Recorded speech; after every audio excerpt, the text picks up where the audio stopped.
यही उम्र है जब दिल लगता है, टूटता है और करियर बनेगा नहीं बनेगा, फेलियर्स मिलते हैं। तो जिस उम्र में इमोशन सबसे ज़्यादा उठापटक करते हैं, उछल कूद मचाते हैं, एंग्जाइटी, डिप्रेशन, ये सब होता है, उस उम्र के बच्चों से बात करने के लिए सबसे मौजूद टॉपिक मुझे यही लगा, सबसे अच्छा टॉपिक यही लगा कि हम इसी पर बात करते हैं। मैं पहले डिस्क्लेमर्स लगा दूं, मैं मनोविज्ञान का अध्यापक नहीं हूं। मैंने साइकोलॉजी में ना एमए किया है, ना एमफिल, ना पीएचडी किया है, ना मैं मोटिवेशनल चीज़ें करने का कोई सर्टिफाइड अध्यापक हूँ। मैं तो अपने जीवन के अनुभवों से, साहित्य से, दर्शन से, कानून से, पढ़ते पढ़ते जो मैंने सीखा, और बाकी उस सबसे ज़्यादा सीखा 50 साल के जीवन में, जिसमें से 25 साल का जीवन अध्यापन में और अपना उद्यम करने में खर्च हुआ। अनुभवों से बड़ा कोई गुरु नहीं होता, तो मैं अनुभवों से सीख के बातें करना पसंद करता हूँ। हालांकि हंसराज कोडिस का खौफ इतना ज़्यादा होता है कि जब मुझे पता लगा कि मेरा टाइम फिक्स हो गया आने का, मैंने अपनी टीम से कहा कि यार लेटिंग गो भी कोई किताब है तो देखो मैं देख तो लूँ क्या होता है। तो 2 किताबें उन्होंने भेजी, बड़े भारी भरकम अंग्रेजी ऑथर्स की थी। तो मैंने 4-5 दिन पहले पढ़ना शुरू किया। 5-10 मिनट पढ़ के मुझे लगा कि उससे बात बनेगी नहीं, वो अलग ही टाइप की बातें थी, बड़ी थ्योरेटिकल सी बातें। तो मैंने कहा क्या थियरी में क्या रखा है, हम बच्चों से बच्चों की जुबान में बात करेंगे, उसका मज़ा ज़्यादा है, क्यों थियरी में जाए। तो मैं जो कुछ भी अगले 1 आध घंटे में, मतलब 1 घंटा की, आधा घंटा की, 1.5 घंटा, वो मैं आपके चेहरे से अंदाज़ा लगा लूँगा। आप केवल चेहरे पे भाव ऐसे ले आइएगा कितना आप सुनना चाह रहे हैं। मैं तो अभ्यस्त हूँ, मैं 8 घंटे बिना ब्रेक के पढ़ाता हूँ जनरली, तो मैं तो अभ्यस्त हूँ सुबह से रात तक पढ़ाने के लिए। आप अपना देख लीजिए कितना आप सुनने की हालत में है। और ऐसा ना हो कि मैं अपनी स्पीच सुनने के लिए मोटिवेट करूँगा आपको, वो मैं नहीं करूँगा, है ना। उससे अच्छा, उससे उससे उससे बेहतर ये है कि हम बीच में छोड़ देंगे, और मैं आपकी उम्र का भी ध्यान रखूँगा। छोटे छोटे बच्चे हैं, इतना टॉर्चर ठीक नहीं है, तो ध्यान रखेंगे। पर मेरा ख्याल है कि आपको मज़ा आएगा, क्योंकि आपकी उम्र से जुड़ी बातें हैं, आपको अच्छा लगेगा। मैं सबसे पहले 2 शब्दों में अंतर स्पष्ट करना चाहता हूँ। एक शब्द है गिव अप करना, एक है लेट गो करना। कभी कभी लगता है कि दोनों बातें एक जैसी हैं, पर दोनों बातें एक जैसी हैं नहीं। गिव अप करने का मतलब होता है हार मान लेना। मसलन आप कुछ कोशिश कर रहे हैं, जैसे मैं इसी एग्जांपल से बात करता हूँ। पलक ने कोशिश की कि मैं यहाँ पर आ जाऊँ, कोशिश की, और मैं ये नहीं कहना चाह रहा कि मैं बहुत व्यस्त आदमी हूँ, लेकिन हाँ, व्यस्तताएं रहती हैं। मैं आजकल अवॉइड करता हूँ कि कहीं जाऊँ, क्योंकि पता नहीं पिछले 3 साल में ऐसा क्या हुआ, इन्विटेशंस इतने मुझे आने लग गए हैं। मैं 25 साल से पढ़ा रहा था, कोई पूछता भी नहीं था मुझे। ये कोविड में यूट्यूब में पता नहीं क्या हुआ है, अब पता नहीं कहाँ कहाँ से इन्विटेशन आते हैं। कुछ तो ऐसी जगह से आते हैं जिससे कोई दूर दूर तक मेरा संबंध ही नहीं है। कोई बड़ी कंपनी है, उस कंपनी का इन हाउस प्रोग्राम है, कह रहे हैं वहाँ के मोटिवेट कर। तो मैंने कहा मैं कैसे मोटिवेट कर दूँ मैं। तो फिर अब हमने पॉलिसी बनाई है कि जितना कम हो सके उतना कम जाएं। रामा जी का आदेश तो मेरे सर माथे पर है, मेरी सीनियर है, मैं उनको मना नहीं कर सकता हूँ, लेकिन जनरली मैं कोशिश करता हूँ कि ना जाऊँ। अच्छा, मना करना खराब लगता है, तो हम क्या करते हैं कि धैर्य की परीक्षा लेते हैं। जैसे इनके लिए हमने सिंपल पॉलिसी है कि जब कोई बच्चा कहे आने के लिए, उसको बोलो कि सर 3 महीने फ्री नहीं है, 6 महीने फ्री नहीं है, 1 साल चंद्रमा पर गए हुए हैं। कुछ ऐसा वैसा बोल के टालो, किसी का दिल भी ना दुखे और मैं भी अपना समय बचा लूँ। तो हमने इनको बहुत परेशान किया, 3 बार 4, मतलब किया तो मेरी टीम के मेंबर ने, पर मेरे निर्देश पे किया, तो आप उनको मत कुछ कहिएगा, मैंने कहा सर। तो 3 बार 4 बार 5 बार टाला, नहीं हो पाएगा, कोशिश करेंगे, अच्छा देखते हैं, नहीं हो पा रहा है, ऐसे करके। अब इनके सामने 2 ऑप्शंस थे। एक ऑप्शन ये था कि हार मान लेती और अंत में बोलती कि चलिए कोई बात नहीं, दुख हो रहा है हमें, ये होता है गिव अप करना। एक दूसरा स्टांस भी होता है, दूसरा स्टैंड भी होता है कि कोई चीज़ आप हासिल करना चाह रहे हैं, आपको नहीं मिल रही।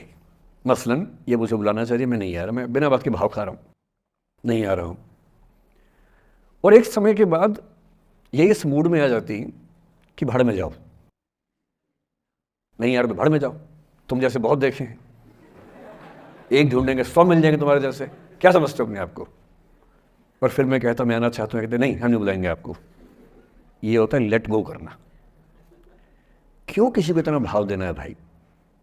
अगर कोई चीज़ नहीं हासिल हो रही तो भाड़ में जाए, क्यों किसी के लिए फ्रस्ट्रेशन झेलनी है, क्यों परेशान होना है।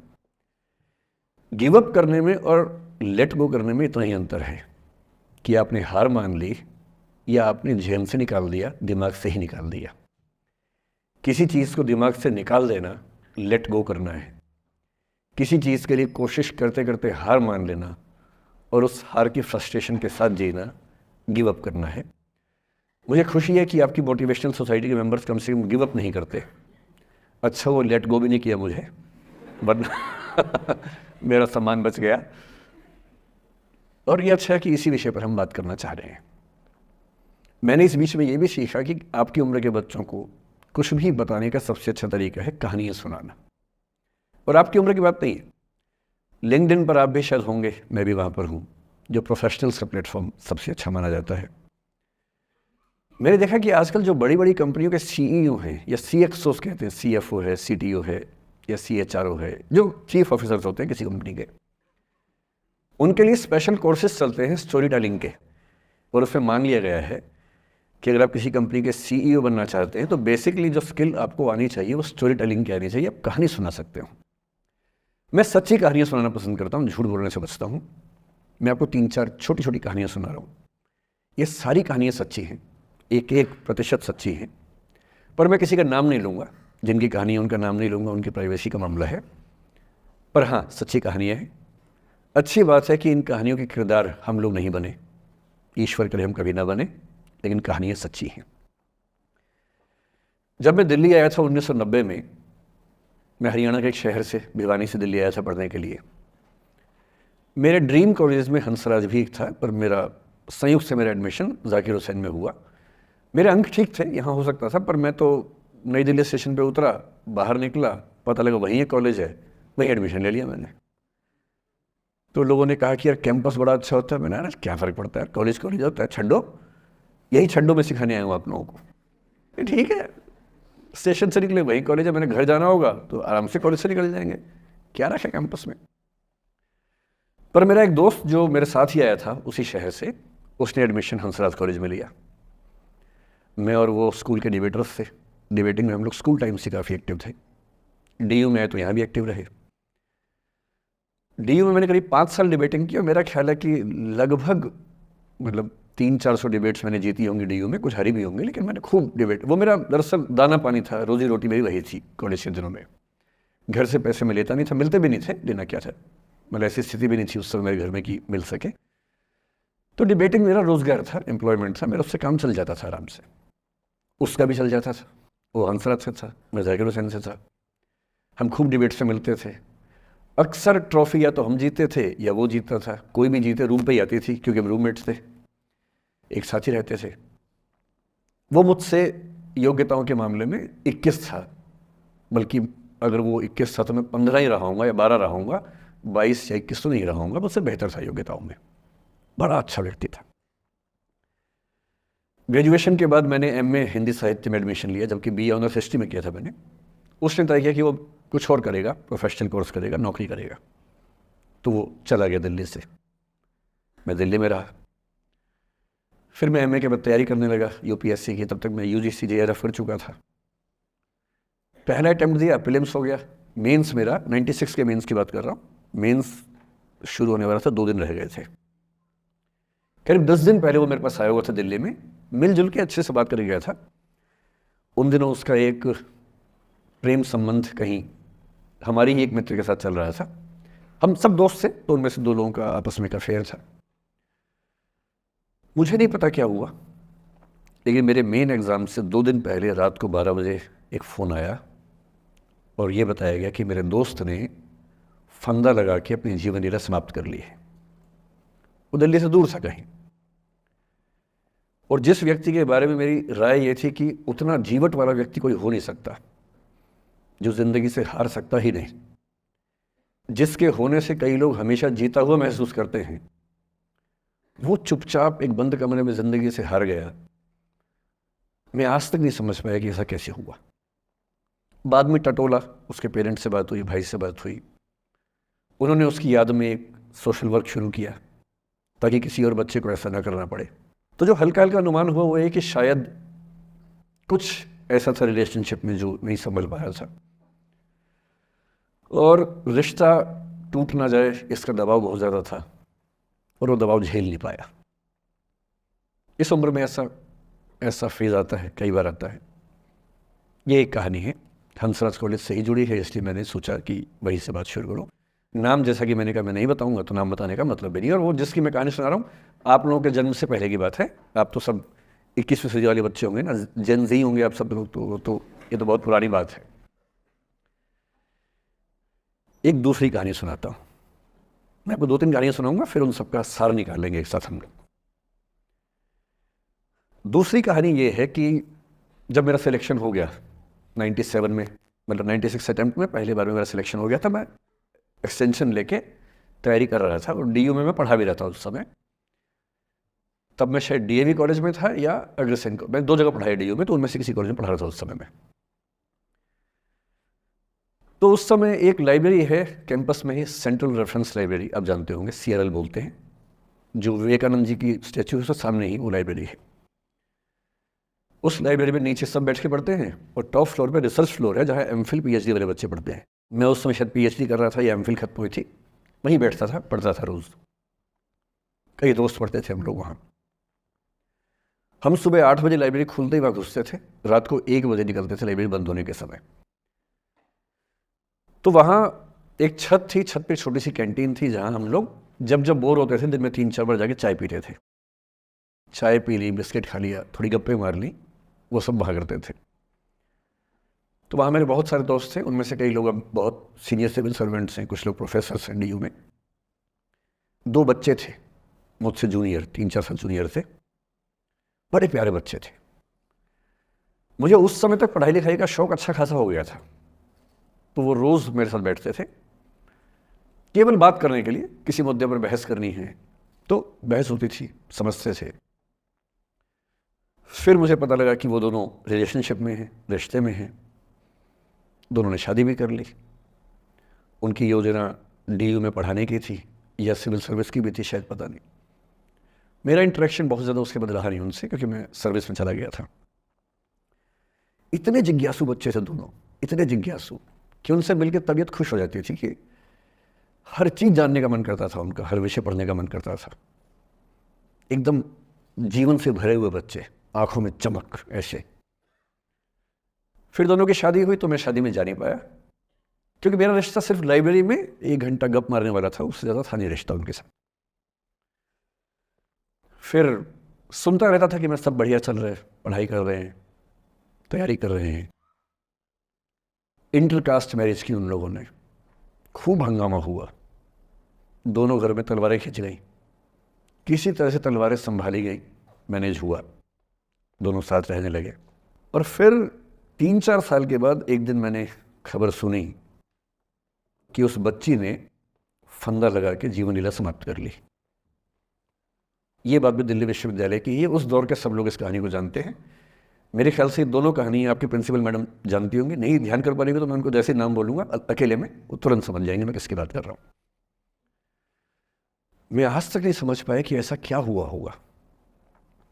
तो बाद में अनुमान जो हुआ वो ये, इंटरकास्ट मैरिज, परिवार का दबाव, समाज का दबाव, आपस के दबाव, टॉक्सिक रिलेशनशिप, अंत में उस दबाव को न झेल पाना और जीवन समाप्त कर देना, ये हुआ। ये 2 घटनाएं हैं। एक तीसरी घटना ये है कि दिल्ली में आज से 25 साल पहले एक घटना घटी। आप लोग तो बस पैदा हुए होंगे, घुटनों में चल रहे होंगे, या उससे 5-7 साल पहले की बात रही होगी। ये घटना दिल्ली के सब सीनियर लोग जानते हैं, जिनकी उम्र 35-40 साल है वो सब जानते हैं इस घटना को। मोबाइल फ़ोन में वीडियो नया नया आया था उस समय, अब तो आपके हर फ़ोन में वीडियो है, अब तो सामने भी है, ताकि अब वैसा वाला मुंह बना के सेल्फी खिंचवा सके। पाउट बोलते हैं ना, मैं उसको देसी भाषा में सूअर जैसा मुंह बोलता हूँ, और वैसा ही बनता भी है, क्यूट क्यूट सा सूअर जैसा मुंह बना के लोग सेल्फी खिंचवाते हैं, उसको बोलते हैं पाउट। तब तो कैमरा फ़ोन में पहली बार आया था, तब लोग अभ्यस्त नहीं थे। अब जैसे आप लोग कितने अभ्यस्त होंगे, हम भी होने लग गए अब तो। अब हम किसी से बात करते हैं तो हम ये एज्यूम करके चलते हैं कि उसने फ़ोन में कुछ ना कुछ ऑन कर रखा होगा, या तो आवाज़ रिकॉर्ड करेगा या वीडियो बनाएगा। तुम कितने केयरफुल होकर बोलते हैं, कितने कॉन्शियस रहते हैं। और सर्विलांस सोसाइटी की सबसे बुरी बात यह है कि हम हमेशा चौकन्ने रहते हैं, हम सहज हो ही नहीं पाते। सहज रूप से 2 लोग बात कर लें, हो ही नहीं पाता। तो मैं तो अपने ऑफिस में कई बार ऐसा करता हूँ, जब हम 3-4 लोग बैठते हैं इनफॉर्मल बातचीत के लिए, हम सब अपना अपना फ़ोन कमरे के बाहर छोड़ के आ जाते हैं, फिर 2 घंटे बात करते हैं, इस भय से मुक्त होके कि कहीं कोई रिकॉर्ड तो नहीं कर रहा। ये हालत है आज की। उस ज़माने में तो फ़ोन थे। मोबाइल फ़ोन आया था भारत में लगभग 1995 के आसपास पहली बार। बड़ा महंगा था, 16 रुपये प्रति मिनट इनकमिंग, 16 रुपये प्रति मिनट आउटगोइंग, ये रेट से उस समय। और फ़ोन वो थे जिनसे आप कील भी ठोक सकते हैं, वैसे वाले फ़ोन थे, बटन वाले फ़ोन थे। नोकिया एक कंपनी थी, उसके फ़ोन हुआ करते थे। उसके 4-5 साल के बाद क्या हुआ, पहली बार किसी कंपनी ने फ़ोन में कैमरा लगा दिया। ये बात उस समय के लोग नहीं समझते थे। जब भी नई तकनीक आती है उसको समझने में टाइम लगता है। जो पहले समझते हैं फ़ायदा उठा लेते हैं, जो थोड़ा लेट समझते हैं वो उसका नुकसान उठाते हैं। उस समय दिल्ली के एक प्रसिद्ध स्कूल में 11वीं-12वीं क्लास के 2 बच्चों में आपस में कोई रिलेशनशिप रही होगी। वो दोनों किसी ऐसी सिचुएशन में थे जो सिचुएशन बहुत ही प्राइवेट किस्म की थी, बहुत निजी किस्म की थी, जिसको पब्लिक नहीं कर सकते। कुछ फिजिकल रिलेशनशिप जैसा मामला था। उस दुष्ट लड़के ने लड़कों के इतिहास को कलंकित, लड़कों का इतिहास वैसे भी कलंकित ज़्यादा है, उसे और कलंकित करते हुए उस पूरे सिचुएशन का वीडियो बना लिया। ऐसे मामलों में दुर्भाग्य है, मैं लड़का हूँ इसलिए लड़के पवित्र थोड़ा ना हो जाएंगे। लड़का है, इतिहास कलंकित तो है, उसका वीडियो बना लिया और दुष्टता का चरम स्तर निभाते हुए वो वीडियो अपने एक दोस्त को शेयर कर दिया। ये कहे कि किसी और को दिखाना मत, जैसा कि होता है अफवाहों की दुनिया में। हर अफवाह एक व्यक्ति एक को ही बताता है, ये कह के किसी और को मत बताना, और अगला व्यक्ति भी अगले को यही कह के बोलता है किसी और को मत बताना, और इस तरह से पूरे शहर को खबर होती है और सबको लगता है कि सिर्फ मुझे पता है। वो वीडियो फैल गया। नए नए फ़ोन आए थे, पर वो फ़ोन कम लोगों के पास थे, कैमरे वाले फ़ोन। तो फ़ोन से कितना फैलता, ज़्यादा नहीं फैला। लेकिन उस समय दिल्ली की एक कुख्यात मार्केट हुआ करती थी, पालिका बाज़ार, अभी भी है, पर तब वो कुछ और कामों के लिए कुख्यात हुआ करती थी। अब तो कपड़े मिलते हैं, तब कपड़ों के साथ कई चीज़ें और मिलती थी वहाँ। जैसे गंदी फिल्मों की सीडी चाहिए हो तो वहाँ मिलती थी, ग्रे मार्केट में चोरी छिपे। इस वीडियो को सीडी में कन्वर्ट करके लोगों ने वहाँ से खरीदा, लाखों करोड़ों की संख्या में। नए नए टेलीविज़न चैनल प्राइवेट आए थे, और प्राइवेट टीवी चैनल को खबरों की भूख इतनी होती है कि वो खबर के लिए जान दे सकता है और जान ले भी सकता है किसी की। 24 घंटे इस खबर पे, इस चीज़ पर खबरें चल रही थी सारे चैनल्स में कि ये वो लड़का है जिसने ऐसा किया, ये वो लड़की है, ये वो स्कूल है, इस स्कूल की प्रिंसिपल से बात करेंगे, इससे बात करेंगे। वो जो बच्ची थी जिसकी इसमें कोई गलती नहीं थी, सिवाय इसके कि वो किसी एक लड़के से प्रेम करती थी, जो कि उस उम्र में बच्चे कर बैठते हैं, इसके लिए बहुत चिल्लपौनी मचानी चाहिए। अब बच्चों को आप हर बात पे अपराधी नहीं मान सकते। उस बच्चे की गलती सिर्फ इतनी थी कि उसने अपने दोस्त पे भरोसा किया, जो भरोसे के लायक था नहीं। वो नीच किस्म का व्यक्ति था जिसने उस संबंध की गरिमा को समझा नहीं। उस बच्ची के घर के बाहर 24 घंटे न्यूज़ चैनल से कैमरे खड़े रहे। घर से कोई भी निकले 50 कैमरे पीछे, आप बताइए आपकी बेटी कैसी है, आप बताइए आपकी बहन कैसी है। अंत में उस पिता ने अपनी बच्ची को इस देश से बाहर भेज दिया।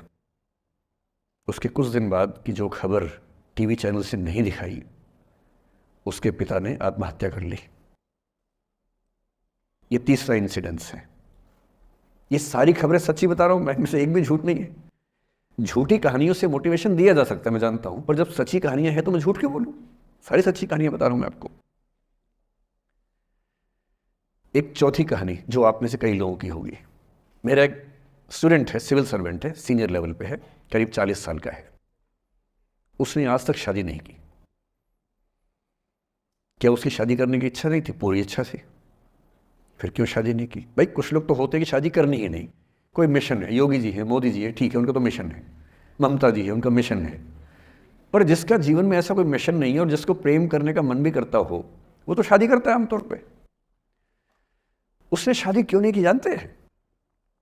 जब वो 25-26 की उम्र में था, जब वो मेरा विद्यार्थी भी था, एक दिन मेरे पास आके बोला कि सर एक बात करना चाहता हूँ। मुझसे मेरे स्टूडेंट्स ऐसी बातें खूब करते हैं पर्सनली आके, अब तो मैं टाइम कम दे पाता हूँ, पहले तो ये सब होता रहता था क्लास के अलावा। एकदम रोता हुआ आया, आंखों में आंसू भरे हुए बहुत सारे। अरे क्या हो गया भाई? तो फिर उसने किसी का नाम बताया कि सर वो वो ही मेरी स्टूडेंट थी कि सर उसके साथ रिलेशनशिप थी, उसने धोखा दिया है मुझे। अच्छा, धोखा देने वाली कहानियाँ मुझे बहुत अपील नहीं करती। मेरा मानना है कि दोनों पक्षों की गलतियाँ होती हैं। आपकी अगर अपने पर्सपेक्टिव से सोच सोच के धोखा करते रहते हैं, ऐसा थोड़ा ना होता है भाई। कुछ तो मजबूरियाँ रही होंगी, कोई यूं ही बेवफा नहीं होता, कुछ तो वजह होगी ना। आप थोड़ा उसकी वजह, उसका भी तो, उसकी कहानी भी तो सुनिए। और मैं जब जब दोनों कहानियाँ सुनता हूँ मुझे लगता है कि मामला ग्रे है। आप किसी एक पे उंगली उठा ही नहीं सकते किसने ऐसा किया। दोनों की गलतियाँ होती हैं, ऐसा थोड़ा ना कि एक की होती है।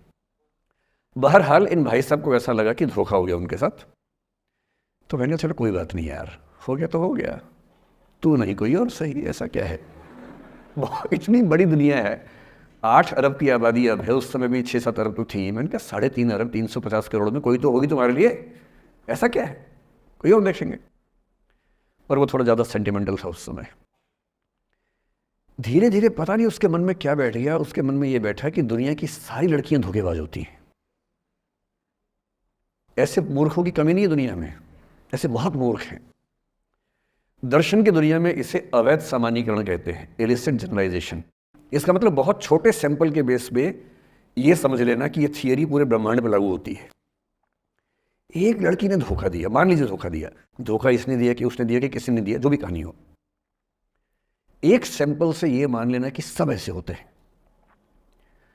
और उसके बाद से उसने कम से कम 10 बार कोशिश की, 10 लोगों से मिला, बातचीत की शादी के लिए। डेटिंग तो क्या करेगा 40 की उम्र में, लेकिन हाँ बातचीत करके देखा कि शायद रुचियाँ मिल जाएं, स्वभाव मिल जाए तो शादी के बारे में सोचें। हर बार 3-4-5 मीटिंग के बाद वापस हट जाता है। अब तो मैंने पूछना बंद कर दिया है। जब तक मैं पूछता था, बोलता था कि सर 3-4 मीटिंग के बाद लगता है कि ये भी वैसी ही है। मैंने कहा भूल जाओ भाई, उससे भूल जाओ, बात खत्म हो गई। उसके बच्चे घूम रहे हैं आजकल स्कूल में, अब तुम कम से कम शादी तो कर लो। वो भाई साहब आज तक अकेले हैं, और अब तो बाज़ार में मूल्य भी कम हो गया उनका, अब विकल्प भी ज़्यादा नहीं मिलते हैं। अब जो विकल्प मिल रहे हैं वहाँ उसकी रुचि और कम हो गई है। तो पूरी संभावना है कि वो जीवन अकेले ही गुजरेगा उसका। एक अंतिम एग्जाम्पल देके फिर मैं निष्कर्ष की तरफ बढ़ूँगा। मैं एक IAS ऑफिसर को जानता हूँ, 2 IPS को जानता हूँ, बहुत योग्य लोग, देश के सबसे अच्छे संस्थाओं से पढ़े हुए लोग, प्रॉपर IAS प्रॉपर IPS में नौकरी करने वाले लोग, और इन तीनों ने अपना जीवन समाप्त कर लिया नौकरी में रहते हुए। क्यों? क्योंकि नौकरी और घरेलू जो दुविधाएं थी उनको झेल नहीं पा रहे थे, ना झेल पा रहे थे, ना भूल पा रहे थे। लेट गो नहीं कर पाए तो गिव अप कर दिया। और इसलिए मुझे अक्सर लगता है कि जितनी चीज़ें हम सिखाते हैं बच्चों को, हिस्ट्री, इकोनॉमिक्स, लिटरेचर, वो सब ठीक है, उनका भी महत्व है। शायद उससे ज़्यादा महत्व इस चीज़ का है कि ये समझें कि अपने इमोशंस को कैसे मैनेज करना है। जब जीवन में ऐसा लगे कि सब खत्म हो गया है, जब जीवन में लगे कि बहुत टॉक्सिक किस्म की लाइफ हो गई है, उससे बाहर कैसे निकलें, शायद ये सबसे महत्वपूर्ण लेसन होता है जो हम सबको सीखना चाहिए। मैंने कहीं से सीखा नहीं है, ना मैंने ऐसी किताबें पढ़ी हैं। हालांकि मैंने 2 किताबें मंगवाई हैं पिछले हफ्ते, पढ़ी नहीं है अभी तक, तो मैं किताबों के बेस पे नहीं जानता कैसे सीखते हैं, लेकिन ज़िंदगी से तुम सीख सकते हैं। इन कहानियों का सबका एक ही सार है, वजह अलग अलग है। एक व्यक्ति ने इसलिए अपना जीवन समाप्त किया कि वो रिश्ता उसके हाथ से छूट रहा था।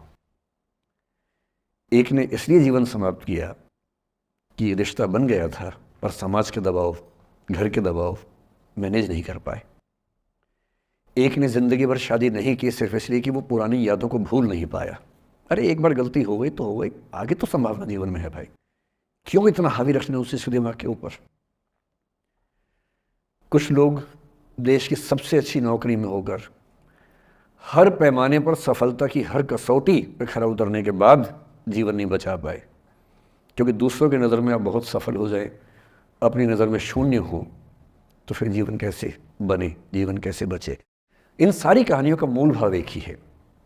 अगर आप खुद को हैंडल नहीं कर सकते तो दुनिया को क्या हैंडल करेंगे। दुनिया को हैंडल करने से पहले खुद को हैंडल करना सीखना पड़ता है। और उसका सबसे आसान जो रामबाण उपाय है उसको बोलते हैं द आर्ट ऑफ लेटिंग गो, जाने दो। वो अफसाना जिसे अंजाम तक लाना ना हो मुमकिन, उसे एक खूबसूरत मोड़ देकर छोड़ना अच्छा। साहिर ने लिखा। प्रेम प्रेम की दुनिया के बारे में साहिर से अच्छा कौन लिखेगा। तारुफ समझते हैं, तारुफ ना परिचय, इंट्रोडक्शन। कहते तारुफ रोग बन जाए तो उसको भूलना बेहतर। अरे परिचय हुआ किसी से, आपकी भाषा में इंट्रो हुआ, यही बोलते हो ना आप लोग, इंट्रो हो गया, इंट्रो हुआ, दोस्ती हुई, बाद में लगा रहे यार ये तो उलपटांग आदमी है या उलपटांग लड़की है, छोड़ो फिर, पैसा क्या लूट लेना है। तारुफ रोग बन जाए तो उसको भूलना बेहतर, ताल्लुक बोझ बन जाए तो उसको तोड़ना अच्छा।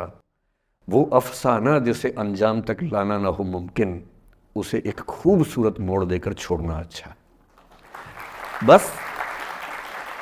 बस करना यह है कि खूबसूरत मोड़ देकर छोड़ना है, हाथ में तेजाब की बोतल लेके नहीं। और आज की पीढ़ी का ये समझना बहुत ज़रूरी है कि छोड़ना भी अच्छे तरीके से हो सकता है। तो मैं उस बात पर उससे पहले थोड़ा संक्षेप में समझा दूं। मुझसे कुछ बच्चों ने पूछा इस बीच में कि जितना आसानी से आप बोल रहे हैं, क्या सच में इतना आसान होता है? कैसे छोड़ें उन चीज़ों को जो मन पर हावी हैं, उन इमोशंस के टर्मोइल को, उन इमोशंस की इंटेंसिटी को कैसे मैनेज करें? क्या सच में इतना आसान होता है? आसान तो नहीं होता है। मेरी उम्र में आसान है, आपकी उम्र में आसान नहीं होता है। मेरी उम्र में क्यों आसान है? क्योंकि ये सारा खेल हार्मोन्स का है, ये सारा खेल केमिस्ट्री का है। हम सब दरअसल बहुत सारे केमिकल्स, जिनमें से कुछ का नाम हार्मोन्स हैं, उन केमिकल्स और हार्मोन्स के बहुत सारे इंटरेक्शंस के रिजल्ट हैं। इसलिए जब कोई बच्चा जैसे छोटे बच्चे हमेशा उछलते रहते हैं, पेरेंट्स थके रहते हैं, ये इन सभी केमिस्ट्री का परिणाम है, शौक का मामला नहीं है। आपकी उम्र जो होती है किशोरावस्था और युवावस्था की शुरुआती उम्र, मैं मान के चल रहा हूँ कि आप सब लोग 17 से 22-23 के बीच के लोग हैं, बच्चे हैं। कुछ तो भी शादी भी नहीं कर सकते होंगे, वो वाले होंगे ना, लड़के तो नहीं कर सकते होंगे भी, 21 के कहाँ हुए होंगे, तो वो वाली उम्र आप लोगों की है। इस उम्र में इमोशंस का टर्मोइल, इस उम्र में इमोशंस का बिखराव इतना ज़्यादा होता है कि संभालना बड़ा मुश्किल होता है। जैसे जैसे आप मैच्योर होंगे, बड़े होंगे, बूढ़े होंगे, बूढ़े और मैच्योर काफ़ी हद तक समानार्थक शब्द होते हैं। बूढ़ा आदमी आमतौर पर मैच्योर हो ही जाता है, और जो मैच्योर हो जाता है उसको लोग बुढ़ा ही बोलते हैं, चाहे वो दोस्त हो आपका। तो मैच्योर होने के बाद मैच्योरिटी के कई लक्षण हैं, 10-20 लक्षण। उनमें से एक ये है कि आपके इमोशंस में इंटेंसिटी उतनी नहीं रह जाती जितनी बचपन में होती है। मसलन कोई आपका दोस्त आपसे कुछ खराब कह दे, आप 3-4 घंटे बेचैन रहेंगे, बार बार मैसेज टाइप करेंगे, फिर डिलीट करेंगे, फिर टाइप डिलीट, वो भी टाइप डिलीट चल रहा है। एक दिन हो गया बात हुए, ना वो पढ़ पा रहे हैं ना आप पढ़ पा रहे हैं, बेचैनी चरम पे है। अब इतना ही मामला है, नाक का सवाल है कि पहले कौन झुकेगा। सारे संबंधों में स्तर इसी बात से तय होता है कि पहले कौन झुकेगा, और जो एक आध बार झुक गया वो जिंदगी भर झुकता है उसके बाद। इससे लोग शुरू में बहुत केयरफुल होते हैं कि झुकना नहीं है। 3-4 ज्ञानी पीछे बैठे ही होते हैं कि नहीं झुकना नहीं है, वो झुकेगा, वो झुकेगी, तू क्यों झुकेगा। इन ज्ञानियों से बचना बहुत ज़रूरी है, ज़िंदगी जहर बना देंगे आपकी। अब दोनों ईगो फाइट कर रहे हैं कि पंजा किसका गिरेगा, इस पर फाइट चल रही है। 2 दिन हो गए, 3 दिन हो गए, उसके बाद एक आध आदमी पिघल जाता है, उसको लगता है भाड़ में जाए यार, बात नहीं हो पा रही, तुम ईगो कर रहे हो। फिर वो फ़ोन मिलाता है, ये भी फ़ोन की इंतज़ार में 3 दिन से सो भी नहीं रहा बेचारा, हीरो बेशक बनने पर बेचैन तो भाई। खटाक से फ़ोन उठता है, अब दोनों कान में फ़ोन लगा के रखिए, कोई नहीं बोल रहा, चुप। क्या बातचीत चल रही है सोचिए, एक भी शब्द नहीं, एकदम चुप। थोड़ी देर के बाद कंफर्म करने के लिए कि है भी या नहीं, एक बोलता है हेलो, वहाँ से आवाज़ आती है कोई एक मैं थोड़ा ऐसे ही जोकर टाइप की बात करता हूँ, मुझे मोटिवेशनल स्पीकर ना समझे आप लोग, मैं ऐसी हंसी मजाक ही करना आता है मुझे, वही मैं करता हूँ। लेकिन इससे आप ये ना सोचिए कि मुझे पढ़ाना नहीं आता, पढ़ा भी लेता हूँ इसके लिए मुझे वो भी आता है, लेकिन अभी क्योंकि आप बच्चे छोटे हैं तो मैं आपके साथ वैसी बात ही कर रहा हूँ। अब ये सब चल रहा है। अब इसमें अगर कोई एक व्यक्ति झुक गया, बात आगे हो गई तो हो गई, वरना कई रिश्ते ऐसे भी होते हैं जो इसी बिंदु पे खत्म हो जाते हैं। कि तेरा भाई नहीं झुकेगा, भाभी झुकेगी, और उधर जीजू झुकेंगे, दीदी नहीं झुकेगी। जीजू झुकेंगे, दीदी क्यों झुकेगी? और ना जीजू झुक रहे ना भाभी झुक रही।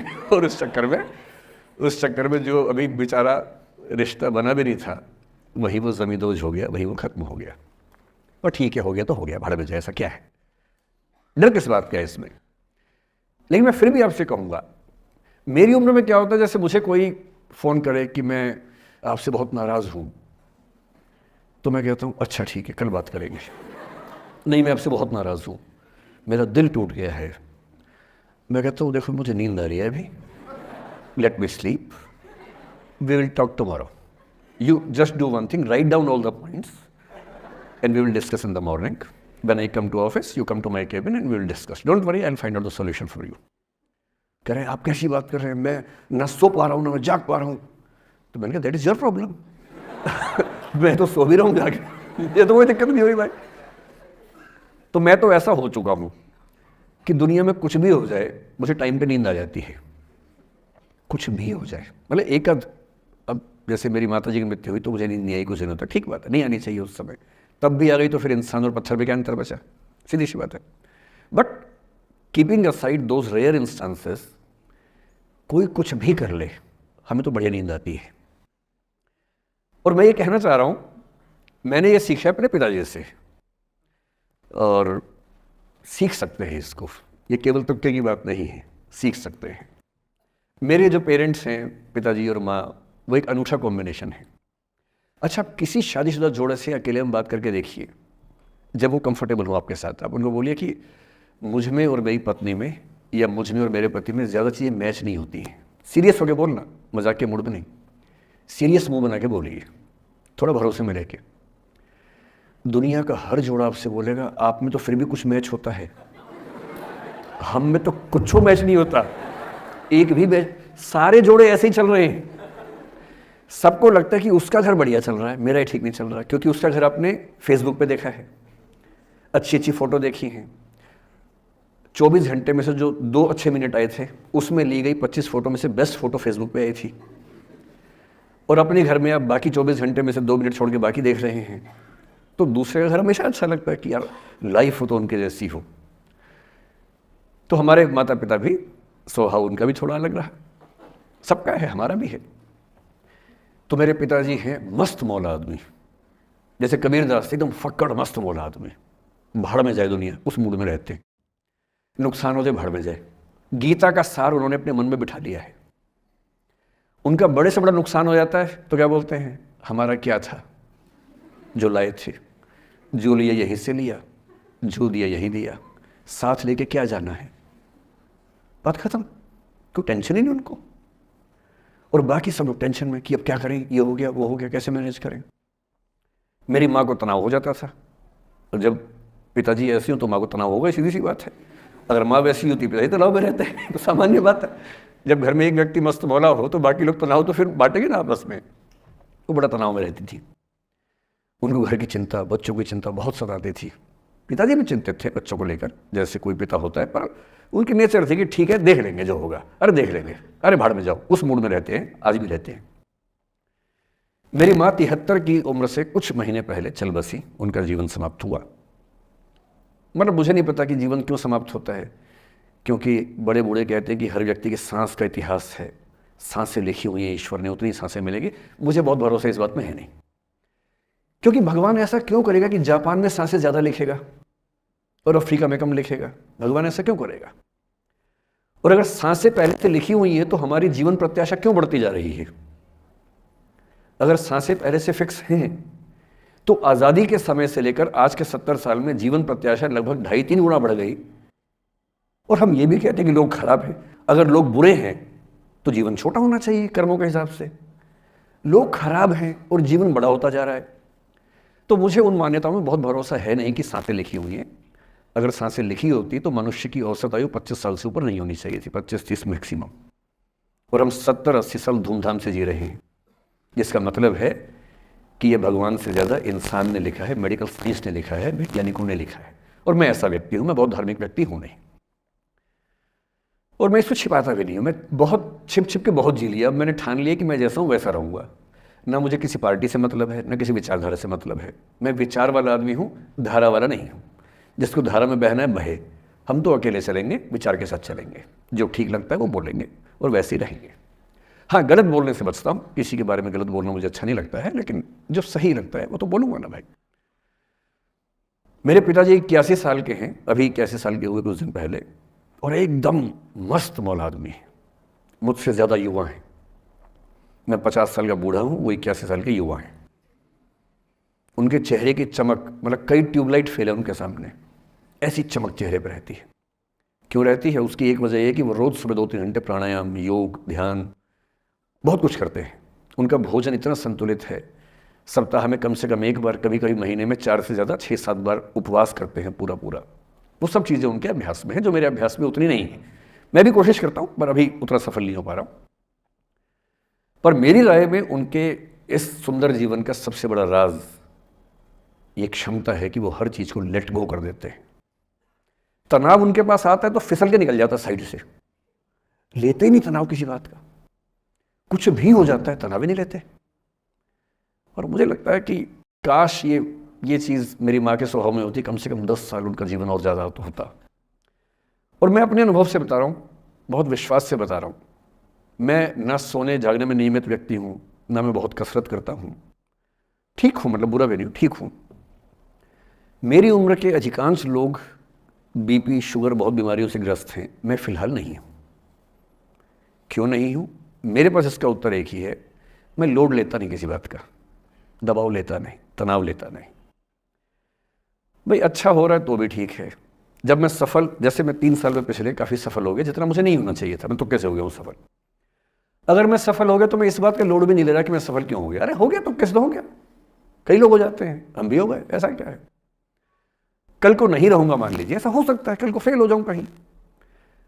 फेलियर को पचाना पता नहीं कितना मुश्किल होता होगा लोगों के लिए। मैं अपने बारे में जानता हूं, मुझे मुश्किल नहीं होने वाला, क्योंकि मैंने सफलता का लोड लिया ही नहीं अपने ऊपर।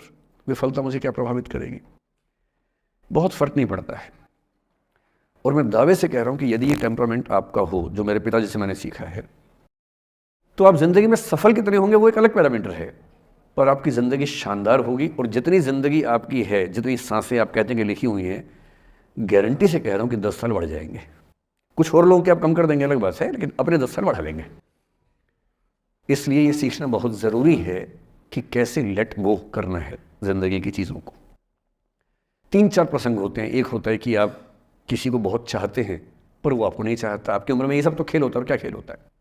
मेरे घर में 2 बच्चे हैं 17 साल के, तो मैं उनको देख के समझता रहता हूँ। वो मुझसे छुप छुप के किसी से बात करते हैं और मैं छुप छुप के सुन लेता हूँ। तो उन्हें नहीं पता, मुझे तो नाम भी पता है किससे बात करते हैं, एक आध का तो एड्रेस भी पता है मुझे। और मैं तो बच्चों को बोलता हूँ कभी जाना वाना हो तो मैं ले चलूँगा, चिंता मत करना, बोल देना कि ड्राइवर साथ में आया है, टेंशन मत लेना। तो मेरे तो बच्चे मेरे दोस्त हैं, मैं तो बड़ा दोस्ती के भाव में रहता हूँ। मेरा एक ही बेंचमार्क है कि वो जिस उम्र में जैसे हैं मैं कैसा था, और वो मुझसे अच्छे चल रहे हैं। उससे ज़्यादा उम्मीद मुझे करने में नहीं चाहिए। मैंने जो कुकृत्य 8वीं क्लास में किए थे उन्होंने 11वीं क्लास में किए, तो बहुत है। मैं ये क्यों मान के चलूँ कि वो देवी देवता पैदा होंगे? मेरे ही तो बच्चे हैं भाई। जीन तो मेरे ही है, तो कैसे देवी देवता हो जाएंगे? तो ज़्यादा उम्मीदें क्यों पालनी है बच्चों से भी? मैं क्यों चाहूँ कि मेरा बच्चा IAS जॉब करे? क्यों करे? वो IAS भी क्यों करे? उसका मन करेगा तो करेगा, नहीं करेगा तो भाड़ में जाए। अगर वो कहेगा कि मुझे स्टार्टअप करना, स्टार्टअप कर लो भाई। अगर वो कहेगा मुझे कुछ और नौकरी करनी है प्राइवेट सेक्टर में, तो वो कर लो। मैं क्यों ठेकेदार बनूं उसका भाई? मैं क्यों ये चाहूं कि वो मेरे रास्ते पर चले, मुझसे बेहतर बने? ये सब बेकार की बातें हैं। और पेरेंट्स, आज तो बच्चों से बात कर रहा हूँ, जैसे मैं पेरेंट्स से बात करता हूँ उनकी बहुत क्लास लगाता हूँ कि पेरेंट होना और बच्चे का दुश्मन होना कई बार बराबर हो जाता है। और यदि आप नहीं चाहते कि आप बच्चों के दुश्मन बने, बहुत सारे लोग मन ही मन में पेरेंट्स से नफरत करते हैं, माँ बाप से नफरत करते हैं, क्योंकि माँ बाप ने पेरेंटहुड का धर्म ठीक से निभाया नहीं। उन्होंने इतनी इच्छाएं थोपी, इतने दबाव बनाए कि बच्चों को ज़िंदगी के कई फैसले इस दबाव में करने पड़े कि मेरे पेरेंट्स ये चाहते हैं, वो बन ही नहीं पाए जो वो थे। और दुनिया में सबसे बुरी स्थिति है वो न हो पाना जो आप हैं। अपनी सहजता से दूर होना, इससे बड़ी बुरी कोई स्थिति नहीं। साहित्य में इस पर खूब लिखा गया है। कामायनी एक रचना बड़ी प्रसिद्ध है जयशंकर प्रसाद की, उसमें मूल समस्या ही ये है, ज्ञान दूर कुछ क्रिया भिन्न है, इच्छा क्यों पूरी हो मन की, एक दूसरे से न मिल सके यही विडंबना है जीवन की। आपका दिमाग कुछ कहता है, दिल कुछ कहता है, कर कुछ हो रहे हैं आप। जिस व्यक्ति का दिमाग, दिल और हरकतें आपस में कनेक्टेड हैं, कंसिस्टेंट हैं, उससे ज़्यादा सुखी कोई मनुष्य नहीं है। इसलिए मैं अक्सर कहता हूँ कि आप खुश हैं या नहीं, इसका सबसे बड़ा पैरामीटर ये है, आपका दिमाग, आपका दिल, आपकी हरकतें, आपके एक्ट्स अगर कंसिस्टेंट हैं, कोहेरेंट हैं, कनेक्टेड हैं, इंटीग्रेटेड हैं, तो आपसे ज़्यादा सुखी कोई नहीं है।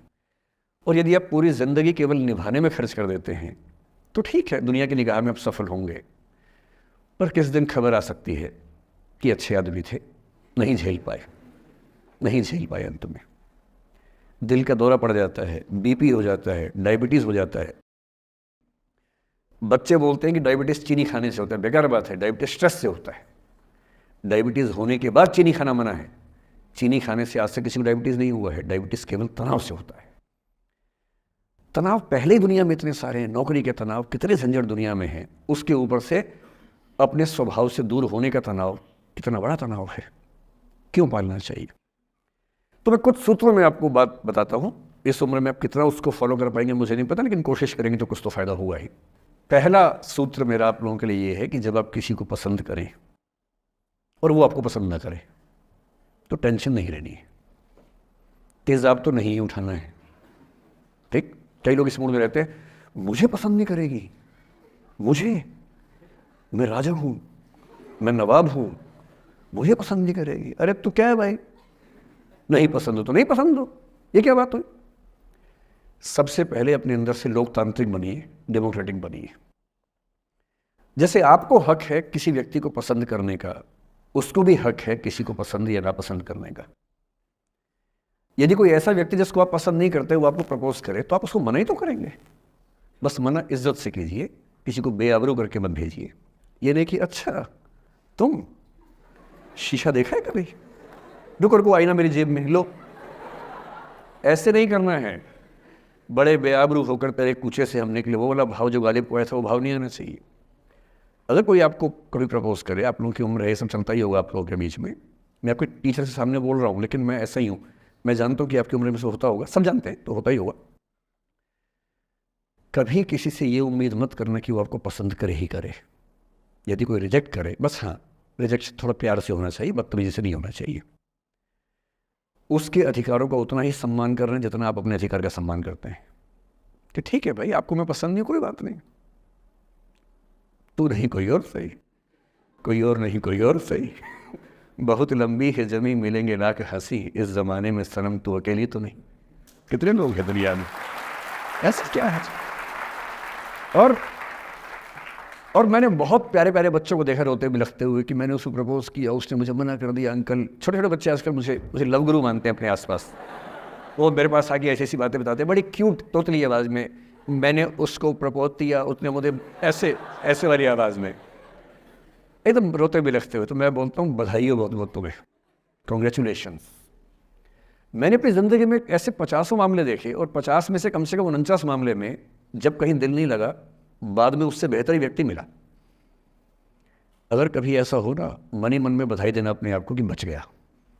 हाँ बोल देता तो फंस जाती, हाँ बोल देते तो मर जाता। और मन में भाव वही रखना है, तू नहीं कोई और सही बात करना, स्ट्रेस नहीं लेना है। मैं जानता हूं कि आपकी उम्र में आसान नहीं होता, आपको रात रात भर सपने आएंगे, बेचैनी होगी, करवटें बदलते रहे सारी रात हम, आपकी कसम, ये सब ड्रामा होता है। ये फिल्मी गीत है, मुझे गीत कविता इतना याद है कि मुझे हर बात में वही दिमाग में आता है, मैं क्या करूं। ये होता है आपकी उम्र में, पर वो भी एक फेज़ है। अगर ये फेज़ नहीं जिया तो भी क्या जीवन जिया। कभी कभी बेचैनी भी तो होनी चाहिए, वरना ज़िंदगी में मज़ा क्या है। अगर हर चीज़ लिनियर है, हर चीज़ फॉर्मुलाइज है, फिर मज़ा क्या है ज़िंदगी में। ये उठापटक, ये बेचैनी, ये घबराहट, ये तनाव, संतरास भी तो होना चाहिए कभी कभी ज़िंदगी में। इससे बुरी स्थिति तब होती है जब आप किसी रिलेशनशिप में हैं और वहाँ ब्रेकअप हो जाए, ये भी होता है। देखिए, मैं आपको बड़ी खरी खोटी सुनाने के मूड में हूँ। जिस तरह का प्रेम आप लोगों की पीढ़ी में होता है। मैं ये नहीं कह रहा कि आपकी पीढ़ी ख़राब है, हर पीढ़ी ऐसी होती है, बस ये कि आपकी पीढ़ी को सुविधाएं ज़्यादा मिल गई हैं। हमारी पीढ़ी में ना चिट्ठी लिख के भेजनी पड़ती थी, बड़ा रिस्क होता था। चिट्ठी लिखो कागज़ पे, फिर एक डाकिया ढूंढो भरोसे का, तो भरोसे वाला कुरियर बॉय या कुरियर गर्ल जाके चिट्ठी वहीं दे के आए जहाँ हमने कहा है। ये भी डाउट कहीं किसी और को दे के आ जाए, या कबूतर से बात करो, कबूतर जा जा जा, पहले प्यार की पहली चिट्ठी साजन को दिया। कबूतर का क्या भरोसा किसको दे के आ जाए, लेकिन कितना तनाव था उस ज़माने में। आपके ज़माने में क्या है, सीधे व्हाट्सएप निकाला, खटाक से भेज दिया मैसेज, और नंबर किसी से मांग लिया 1 सेकंड में। नंबर भी नहीं देना है तो किसी कौन कौन सी ऐप होती है, मैंने सुना कुछ और ऐप्स होती है, मेरे नंबर वाली भी होती है, इंस्टा होता है, एक और भी तो कोई होती है वो जिसमें कार्टून जैसा मुंह बन जाता है, स्नैपचैट। हाँ, स्नैपचैट पे चले गए, मैंने सुना है कि उसमें नंबर भी नहीं देना पड़ता, ऐसा कोई चक्कर है, वहाँ ढूंढ लिया। किसी को कुछ कन्वे करना इतना आसान दुनिया में कभी नहीं हुआ था जितना आज आसान है। इन सब के ऊपर टिंडर है, बम्बल है, पता नहीं क्या क्या है, राइट लेफ्ट करते जाना है, उसी में कहानी शुरू। और ये कहानियाँ जितने हल्के तरीके से शुरू होती हैं, मैं दावे से कह रहा हूँ कि 100 में से 99 अट्रैक्शंस 1 से 2 महीने में ख़त्म हो जाते हैं। क्योंकि आप जिसके प्रति अट्रैक्टेड थे ना, वो तो उसका बाहर का परसोना था। जहाँ परिचय गहरा होता है, असलियत सामने आ जाती है, और जब असलियत सामने आती है, झेलना बड़ा मुश्किल होता है। आपके सपने टूट जाते हैं। आप जिस छवि पे दीवाने हुए थे, वो छवि तो सिर्फ छवि थी, वो तो इंसान नहीं था वैसा। 99% केसेस में मेरा ख्याल है कि अट्रैक्शन 1-2 महीने में समाप्त होता है। उसके बाद तो एक बोझ है जो आप ढो रहे हैं। कभी कभी होता है कि दोनों का खत्म हुआ तो बात आसान है, कभी कभी किसी एक का खत्म होता है, एक का नहीं होता है, वहाँ मामला मुश्किल हो जाता है। तो ऐसा हो सकता है आपके जीवन में कि दूसरा साथी आपका ये कहे कि भैया देखो, मैं तुम्हारे साथ कुछ महीने से हूँ, पर मुझे अब अच्छा नहीं लग रहा, मैं ब्रेकअप करना चाहता हूँ। मैं आपसे ये निवेदन करूंगा कि ये मान के मत चलना कि उसने आपको धोखा दिया है, क्योंकि बच्चे तुरंत उस मुद्रा में आते हैं, अच्छा अब मैं कुल्हाड़ी उठा लूंगी, अब मैं तेजाब उठा लूंगा, तूने मुझे धोखा दिया है, तूने मुझे चीट किया है, you are a cheat, you are a liar, you are a पता नहीं क्या क्या, पता। इंग्लिश में गालियाँ बड़ी सुंदर देते हैं बच्चे। मैं ये कहना चाह रहा हूँ कि इस बात की संभावना मान के चलिए कि हो सकता है कि आपके साथ 2 महीने रहने के बाद सच में उसको ये लग जाए कि आपके साथ ट्यूनिंग ठीक नहीं है, या आपको लग जाए कि आपकी ट्यूनिंग उस व्यक्ति के साथ ठीक नहीं है। और किसी मुर्दा को अपने पास पकड़ के रखना उसका मज़ा नहीं है। आप किसी को बांध तो लेंगे, पर जब उसका दिल आपके पास है ही नहीं, दिल विहीन लाश अपने पास टिका के रखना, एक मुर्दे को बांध के रखना, इससे बेहतर है जाने दो। बांधना नहीं, बांधते वो हैं जिनमें असुरक्षा बहुत ज़्यादा होती है। उस असुरक्षा से बचने का उपाय खुद को बेहतर बनाना है। आप इतने बेहतर हों कि आपको चाहने के लिए हज़ारों लोग हों। क्यों आप इतना डिपेंडेंट होते हैं कि इस एक व्यक्ति के अलावा मेरा कोई है ही नहीं दुनिया में, ऐसा क्यों सोचना है? और ऐसे ही मामले में ये करना है वो अफसाना जिसे अंजाम तक लाना ना हो मुमकिन, उसे एक खूबसूरत मोड़ देकर छोड़ना अच्छा। और ये खूबसूरत मोड़ कैसे होगा? अगर कोई जाना चाह रहा है तो आपके पास 3 ऑप्शंस हैं। एक, ना उसको अच्छे से बात करे ना ख़राब से बात करे, न्यूट्रल होके जाने दे। एक, उसको धमकी दे, बर्बाद कर दूंगा, छोड़ूंगा नहीं, तो निकल के देख घर से, तेरे एड्रेस पता करवा लूँगा, मेरे साथ 50 दोस्त हैं, मेरे सारे आवारा हैं, सारे बेरोज़गार हैं, सारे कुंठित लोग हैं, सारे गुंडे मवाली हैं, उनका धंधा यही है, तेरे पीछे छोड़ दूंगा सबको। एक ये तरीका है। और तीसरा ये कि ठीक है यार, ऑल द बेस्ट, जा सिमरन जा, जी ले अपनी ज़िंदगी। अरे ठीक है, हो सकता है मैं तुझे ठीक नहीं लगा, कोई बात नहीं, लेकिन किसी से मिलो तो बढ़िया से मिलना, तेरी ज़िंदगी अच्छी हो। मैं भी ढूंढ ही लूँगा किसी न किसी को, थोड़ी हेल्प कर दी हो, कहीं इंट्रो करवा दी हो मेरी भी, लेकिन ठीक है तू भी जा। ये होता है खूबसूरत मोड़ देकर छोड़ना अच्छा। चिपकू नहीं बनना है किसी के पीछे, ना बोरा जाना है कि तुम जाओ, मैं तो दीवाना, स्थायी दीवाना हूँ तुम्हारा। कोई जब तुम्हारा हृदय तोड़ दे, तड़पता हुआ जब तुम्हें छोड़ दे, तब तुम मेरे पास आना प्रिय, मेरा दर खुला है, खुला ही रहेगा तुम्हारे लिए। वाह। पहले के ज़माने में बेरोज़गारी का ये लक्षण था। हम जब छोटे थे ये गाने सुनते थे, हम यही सुन के बड़े हुए कि ऐसे ही करना पड़ता है शायद प्रेम में। तो हमारे स्कूल में लोगों ने इसका पैरोडी बनाई, जब कोई तुम्हारा सर फोड़ दे, तड़पता हुआ जब तुम्हें छोड़ दे, तब तुम मेरे पास आना प्रिय, ये क्लिनिक खुला है, खुला ही रहेगा तुम्हारे लिए, तो बस आ जाना। जब कोई तुमको सड़क पे छोड़ दे, गाड़ी अपनी वहाँ से मोड़ ले, तब तुम मेरे पास आना प्रिय, ये ठेला खड़ा है, खड़ा ही रहेगा तुम्हारे लिए। क्यों भाई, क्यों खड़े रहोगे, बेरोजगार हो क्या? अरे ठीक, जा सिमरन जा, जी ले, और मैं भी जा रहा हूँ जीने के लिए। ये दीवाना नहीं बनना है कि तुम मतलब मुझे ना चाहो तो कोई बात नहीं, किसी और को चाहोगी तो मुश्किल होगी। अजीब हाल है यार, तुम ठेकेदार हो कि तेरा ठेका मेरे पास है, नहीं तो किसी के पास नहीं है। अजीब हाल है। अरे ठीक है भाई, उसकी ज़िंदगी है, जीने दो उसको। क्यों किसी की ज़िंदगी में इतना हावी होने का प्रयास करना है? जब आप नहीं चाहते कि आपकी ज़िंदगी में कोई हावी हो, आप क्यों किसी की ज़िंदगी में इतने हावी होंगे? और जब बहुत दर्द हो ना, हमेशा दूसरे के पर्सपेक्टिव से भी सोच के देखिए कि उसको ऐसा क्यों करना पड़ा। क्या पता कोई मजबूरी हो, कभी कभी होती है। मैं बुद्ध की मजबूरी सोच के परेशान होता हूँ कई बार, और फिर मैं सोचता हूँ कि काश यशोधरा जैसा व्यक्तित्व सबका होता। बुद्ध की रियल कहानी क्या है शायद किसी को नहीं पता। मैं जिस कहानी की बात कर रहा हूँ, मैथिली शरण गुप्त नाम के एक बड़े प्रसिद्ध कवि ने यशोधरा नाम की पुस्तक में वो कहानी लिखी है, भूमिका में जिक्र किया। बुद्ध बचपन से ही थोड़े से वैरागी किस्म के व्यक्ति थे। उनकी कुंडली देख के ज्योतिषी ने बताया भी था। माता पिता बहुत परेशान थे, शुद्धोदन उनके पिता का नाम था। माता पिता ने बहुत कोशिश की कि इस बच्चे का मन विरक्त ना हो। अच्छा महल बनवाया, सारी सुविधाएं दी।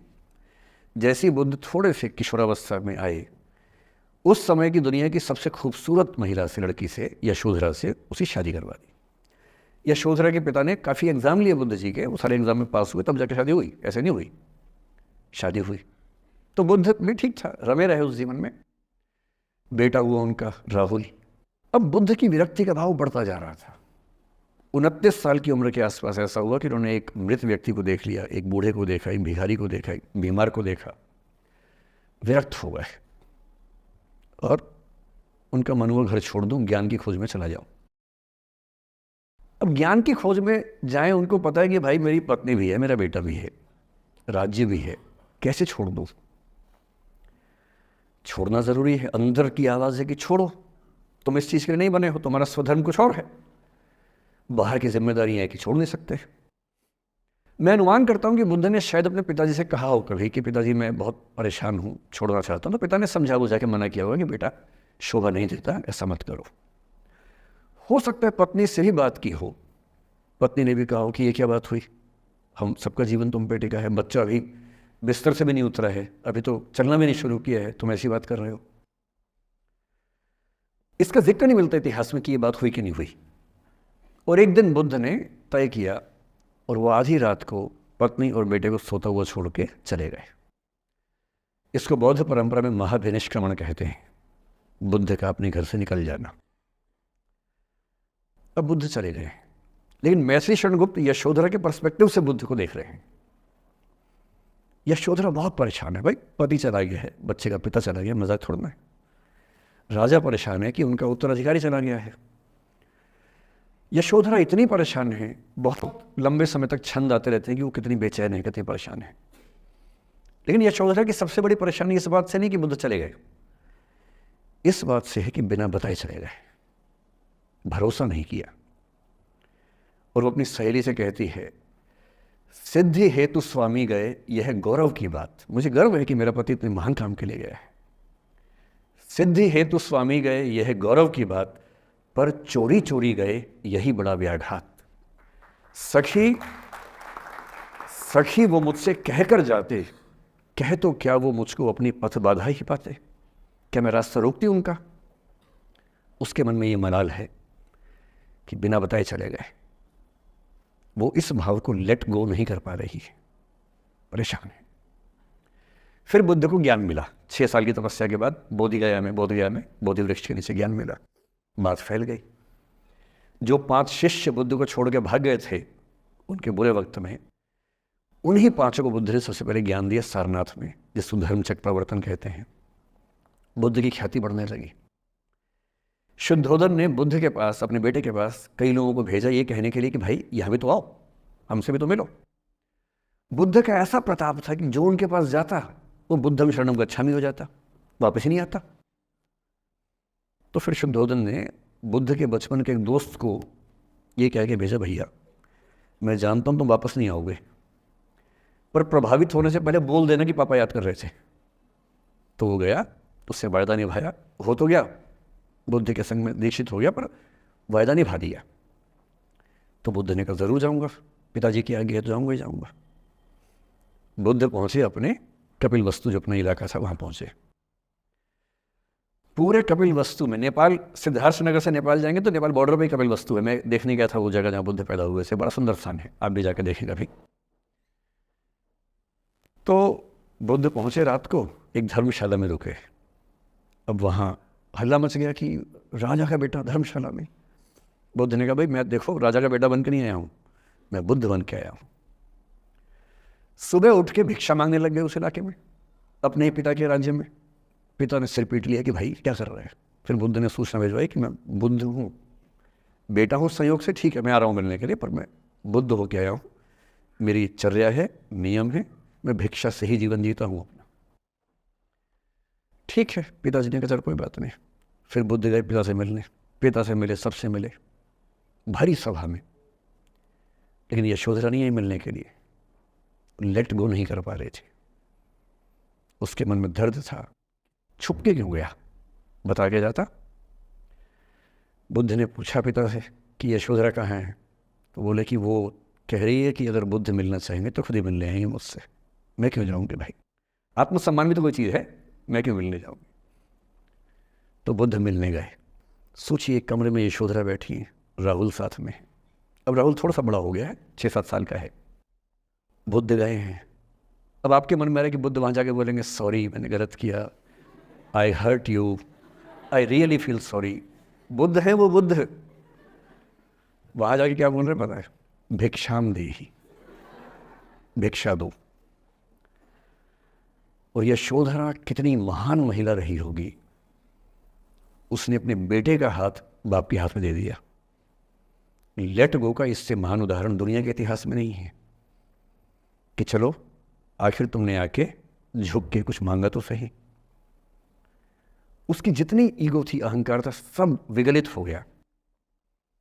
और जो औरत परेशान थी कि मुझसे बिना बताया गया, उसने अपने बेटे को दे दिया कि इसको लेके जाओ, क्योंकि मैं जानती हूँ कि तुम महान काम कर रहे हो, और तुम महान काम कर रहे हो तो मैं क्यों बीच में आऊँगी भाई। मेरा पति महान काम कर रहा है तो मुझे खुशी होनी चाहिए, और तुम्हारी उस खुशी में मैं क्यों पीछे हटूँ। बस मुझे भरोसे में लेके जाते तो और खुश होती। ऐसी दूसरी कहानी राधा जी की है। राधा जी आप जानते हैं कृष्ण उनसे बहुत प्रेम करते थे, वो कृष्ण से प्रेम करते थे, उनका विवाह नहीं हो पाया, अलग बात है। लेकिन हमारी परंपरा में प्रेम का जो पराकाष्ठा है ना, प्रेम का चरम, वो तो कृष्ण राधा का है।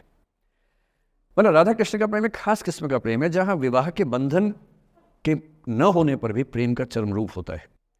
राम और सीता का प्रेम गार्हस्थ्यिक प्रेम का चरम रूप है कि पति पत्नी का प्रेम कितना शानदार हो सकता है। वो देखना हो तो राम सीता का प्रेम देखिए, विशेष रूप से तुलसीदास जी के यहाँ देखिए।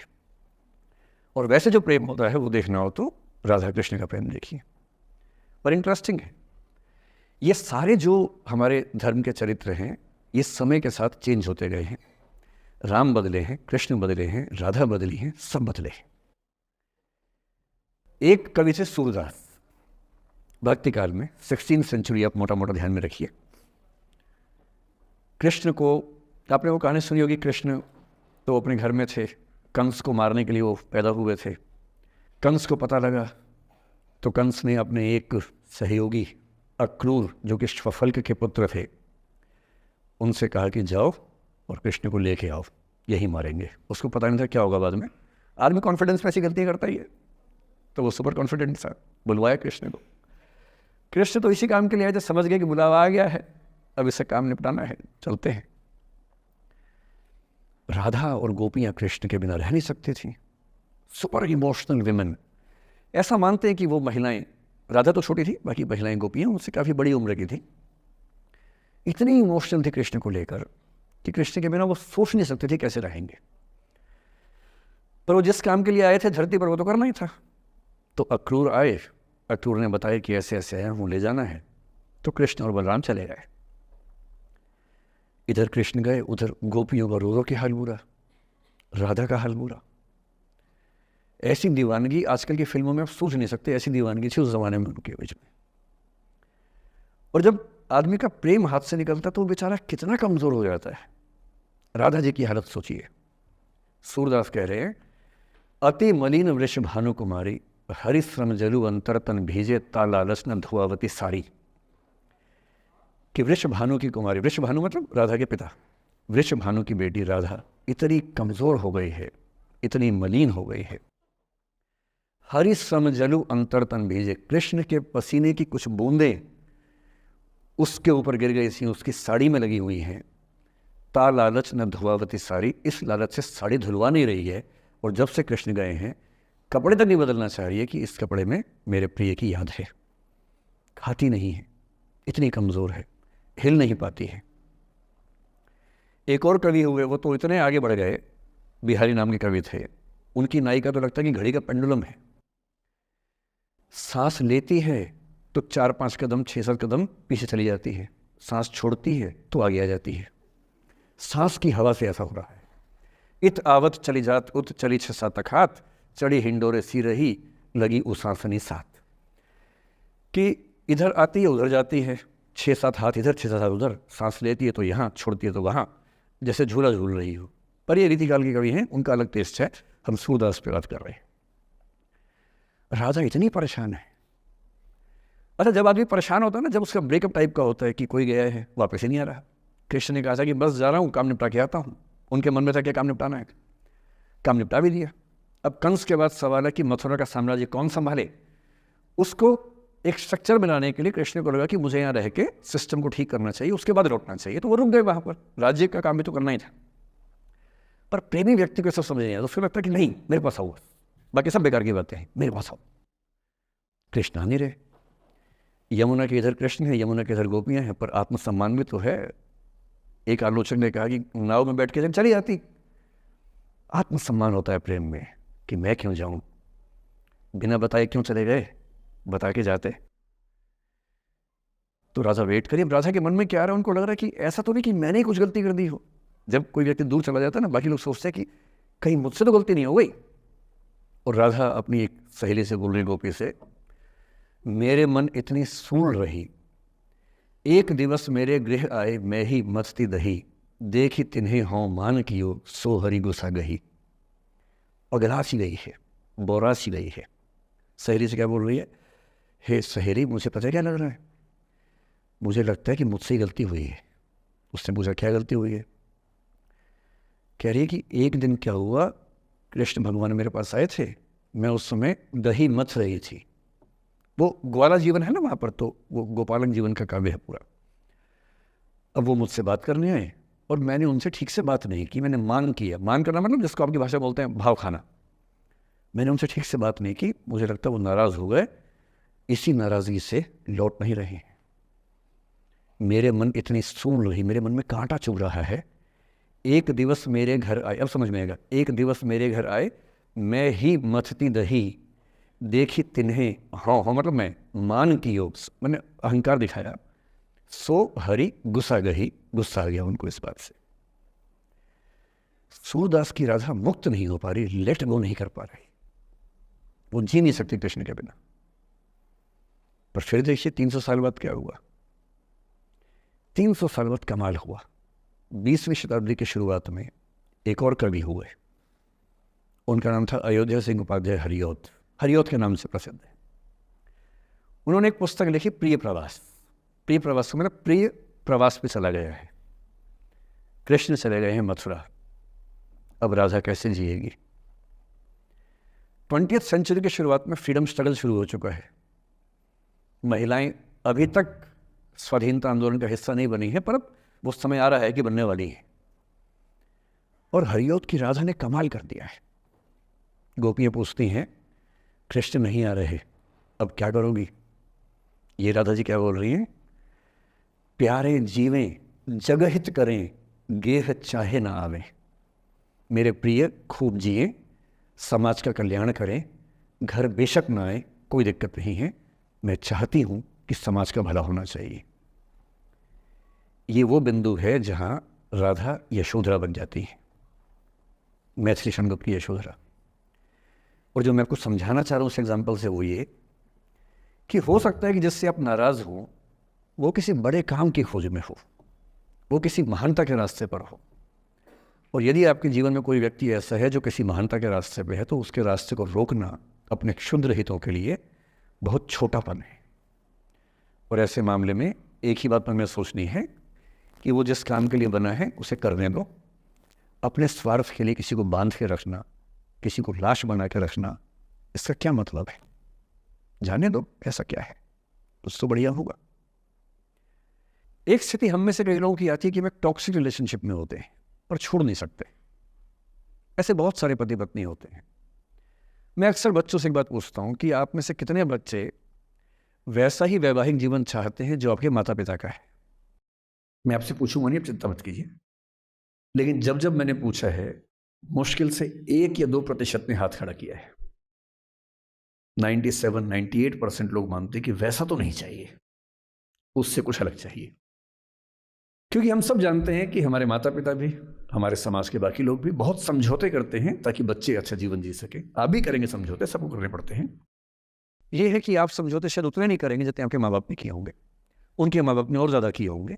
हर पीढ़ी कम समझौते करती है, ये समाज के विकास का एक तरीका होता है।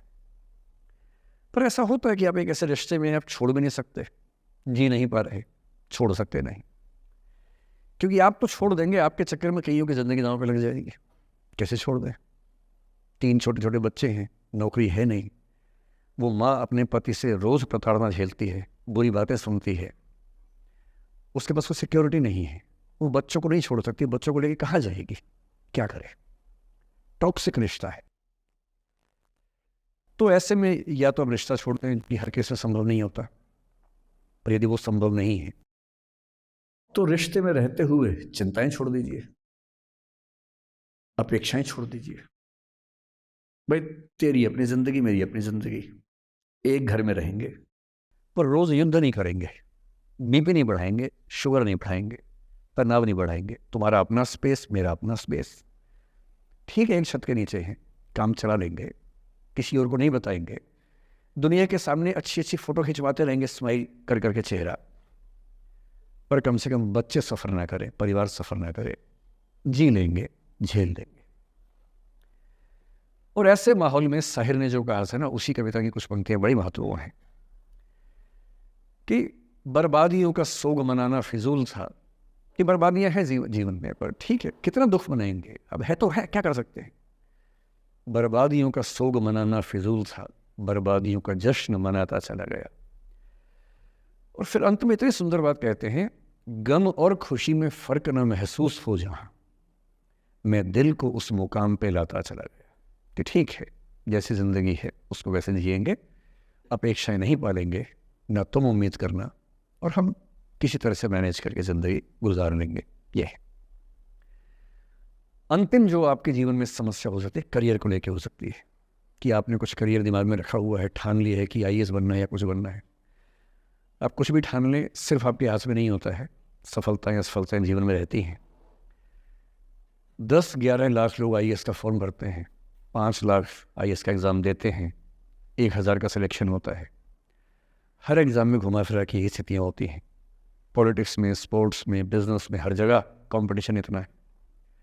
सफल होने की जितनी संभावना है उससे कई गुना संभावना विफल होने की हर क्षेत्र में है। सफल नहीं हो पाए तो क्या करेंगे?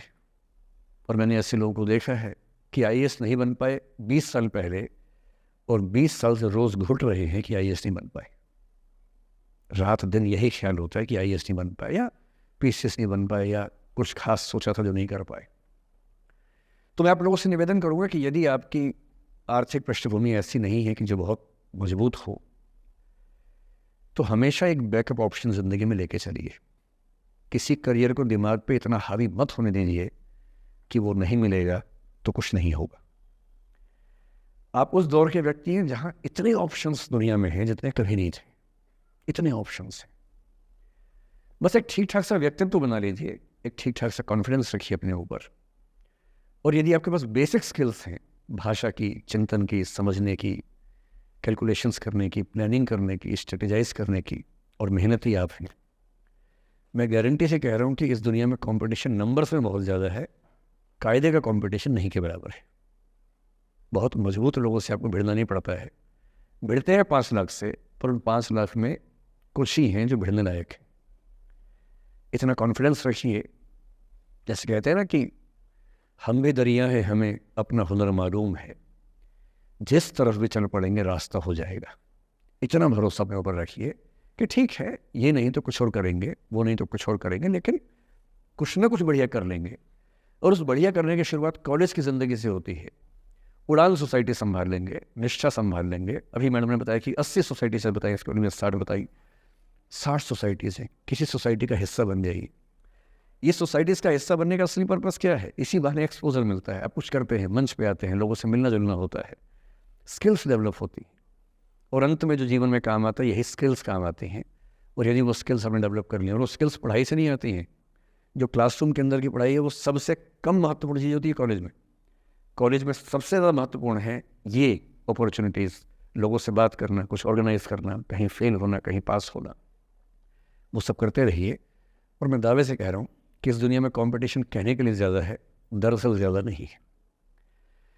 पूरी बात का सार ये है कि किसी की भी ज़िंदगी फ्लैट नहीं होती है, उसमें कर्व्स आते रहते हैं, ऊंच नीच सबकी ज़िंदगी में आती है।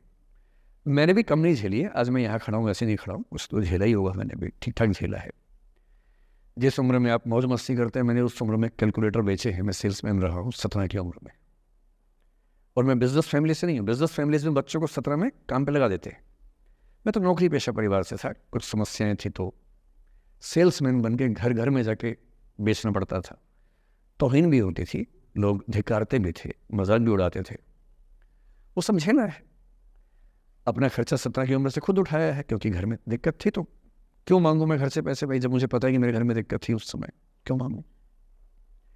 आपकी ज़िंदगी इस दुनिया के करोड़ों अरबों लोगों से बेहतर है, कुछ एक लोगों से खराब है। केवल उन कुछ एक पे ध्यान मत दीजिए, उन करोड़ों पे भी ध्यान दीजिए जिनसे अच्छी आपकी ज़िंदगी है। और इतनी कुव्वत आपके अंदर है, आप इस देश के सबसे अच्छे विश्वविद्यालयों में से एक, दिल्ली विश्वविद्यालय के सबसे अच्छे कॉलेजेस में से एक हंसराज कॉलेज में विद्यार्थी हैं। ये मजाक नहीं है, आप इस देश के एलीट हैं, एलीट। इस कॉलेज और यूनिवर्सिटी का नाम बोलते ही कितने बंद दरवाजे खुल जाते हैं, आपको अंदाज़ा नहीं है, आगे जाके समझ में आएगा। बस इतना करना है कि जब जब ज़िंदगी नीचे की तरफ जाए, थोड़ा सा हौसला बना के रखिए। कुछ ही दिन की बात होती है, हर चीज़ कुछ ही दिन की होती है। बहुत अच्छे वक्त में और बहुत बुरे वक्त में एक ही वाक्य कॉमन याद रखिए, कुछ दिनों की बात है, ये वक्त गुजर जाएगा। बहुत अच्छा हो तब भी ध्यान रखना है, आदत नहीं बनानी है। बहुत बुरा हो तब भी ध्यान रखना है, ये सब खत्म हो जाएगा। सोशल मीडिया पर ट्रोलिंग आजकल का एक नया सच है, जो आप लोग बड़ा मुश्किल होता है वो जब झेलते होंगे। आपने एक फ़ोटो अपलोड की, कोई लाइक ही नहीं कर रहा, आप बार बार देखने घूमोगे लाइक किया कि नहीं किया। दोस्तों को फ़ोन करें, लाइक कर, तो लाइक कर, तो भी लाइक कर, चल 5 लाइक करवाए, 8 लाइक करवाए, नहीं लाइक हो रहा। फिर आपने कुछ ऐसा बोला, किसी ने उसकी छोटी सी क्लिप काट के चला दी, और आप अचानक सबकी नज़रों में किरकिरी बन गए। गालियाँ पड़ रही हैं, आलोचनाएं हो रही हैं, लाखों लोग फतवे जारी कर रहे हैं आपके ऊपर। इतनी बेचैनी होती है इस दौर में। पहले के दौर में ये नहीं था, आपने कहीं कुछ बोला, ख़त्म हो गया। अब किसी ने रिकॉर्ड कर ली, सोशल मीडिया पे आ गई, ख़त्म ही नहीं हो रहा। राइट टू बी फॉरगॉटन हमारे देश में है नहीं, और प्रैक्टिकली संभव भी नहीं है। कैसे आप उसको अप्लाई करेंगे? आप कभी ना कभी कुछ ऐसा बोलेंगे, या तो गलत बोलेंगे या उसमें से कोई क्लिप कोई काटेगा, इतनी गालियाँ पड़ेंगी और पहली बार जीना मुश्किल हो जाता है। मैंने आज से 7-8 साल पहले 1.5 साल तक एंग्जाइटी की दवाइयाँ खाई हैं, जबकि मैं बहुत ही मस्त वाला किस्म का आदमी हूँ, मैंने खाई हैं। और जीवन में एक आध ऐसा दौर सबका आता है, आ जाना चाहिए।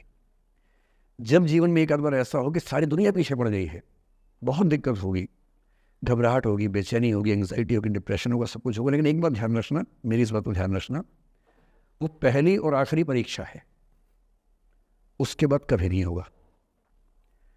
8 साल पहले ऐसा कुछ हुआ था कि मैंने बहुत दवाइयाँ खाई, 1.5 साल दवाई खाई, 1.5 साल खाई दवाई।